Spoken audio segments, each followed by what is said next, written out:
I am the Tofu Golem. Please enjoy the video. In this video, I will explain how to reset your Dodge Ram tire pressure sensor. First, always ensure all your tires, including the spare, are correctly inflated to the manufacturer's recommended pressure. This is a crucial first step before attempting any reset.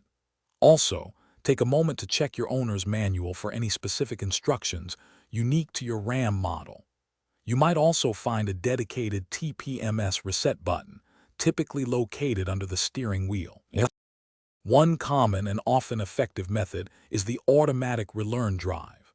Simply take your Ram for a drive, maintaining a speed of 50 miles per hour or higher. Continue driving at this consistent speed for at least 10 minutes.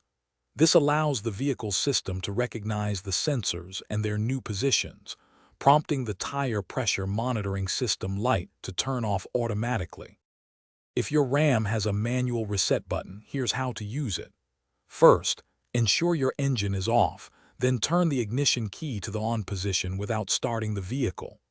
Next, locate and press the TPMS reset button, holding it down until the tire pressure light blinks 3 times. Release the button, then start your Ram and let it run for approximately 20 minutes, allowing the sensors to refresh. For more stubborn lights, try these advanced methods. First, inflate all tires to 3 pounds per square inch over their recommended pressure, then completely deflate and reinflate them to the correct level. Alternatively, with the vehicle off, disconnect the positive battery cable for about 3 seconds. Then, honk the horn for 3 seconds to discharge any remaining power before reconnecting the battery.